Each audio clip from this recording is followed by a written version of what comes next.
Round number 3 here on Beyond the Cage, presented by Intimidation Clothing. Round number 3 is brought to you by our good friends at MMAforlife.ca. And in round number 3, we have a very special guest joining us. He's one of the top lightweight fighters in the UFC. He is the Cowboy, Donald Cerrone. Donald, thanks for joining me here on Beyond the Cage. No worries. A couple days ago, Dana White sent out a tweet that you were doing some rock climbing. Is that a normal thing for you to do while you're training for a fight? Yeah, sure. I don't know, just out. Yeah, it is. Between rock climbing, obviously you do cage fighting, you've done some bull riding. Is there anything you do that's not a manly thing, Donald? I don't know, man. Just living my life, brother. All right. I recently found out that you own something called the Fight Ranch in New Mexico. Can you talk a little bit about that?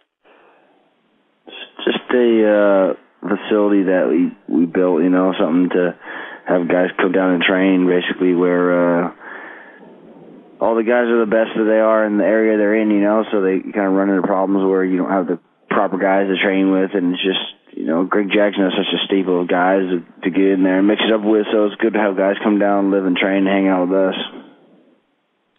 Awesome, good stuff. How has your training camp been for this fight? Just like all the others, great. I don't know what you want me to say to that. Worst training camp ever. I'm fat and out of shape. Well, that's good to hear. And with a few days until the fight, how is your weight right now? Weight sucks just like it always does. So it's going to be a miserable couple of days until it's time to weigh in and eat. What weight are you currently at right now? Do you know? 175. Okay, all right. So still a few more pounds then. A few more pounds, yeah. With two of the top lightweights in the world, in Frankie Edgar and Clay Guida, dropping down to featherweight, obviously you said you got a couple more pounds to go there. Could you ever see yourself possibly fighting at featherweight? For the right money, I could see myself doing anything. How about that? All right.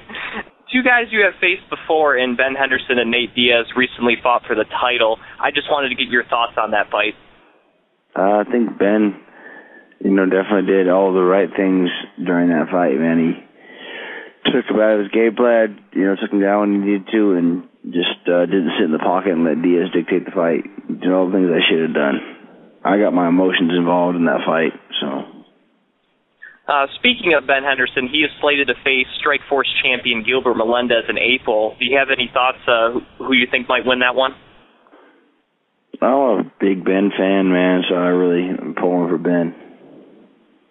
One thing I admire about you, Donald, is the fact you fight 3 or more times in a year. Is there a particular reason why you're so active? I just like money, bro. The reason you're interviewing me is because you like money, right? You don't do it just because you love the sport, so... I get in there and mix it up so I can get paid. I hear you, man. I hear you. Considering your opponent, Anthony Pettis, had a couple injuries in the recent months leading up into this fight, how glad are you that this fight actually got scheduled? I'm beside myself. I'm ready, man. So, looking at your opponent, Anthony Pettis, what will you have to look out for from him on Saturday night? I'm not really worried about what I got to look out from him. He's going to try his flashy, off the cage, spin and shit. It's just, I guess he's going to have to worry about look out for what I'm going to be doing. With that said, what will be your game plan in this fight? Oh, you want me to tell you my game plan? If you got one. Kick his fucking ass. How about that? All right, I can deal with that.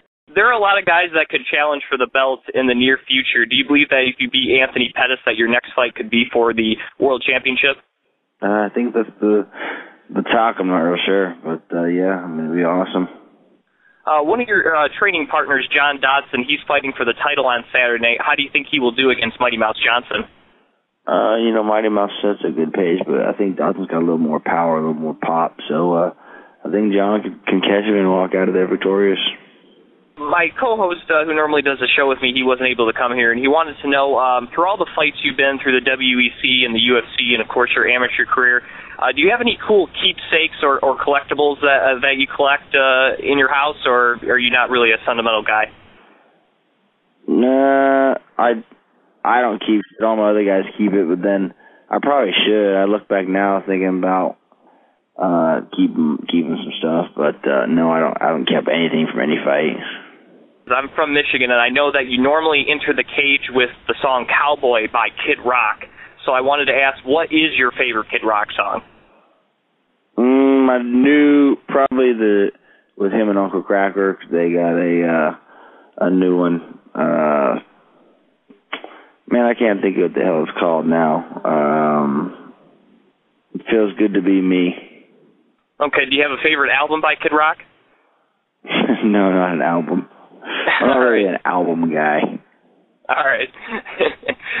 Actually, I do got one last question I just thought of. The Super Bowl's coming up next weekend. Who do you have, the 49ers or the Ravens?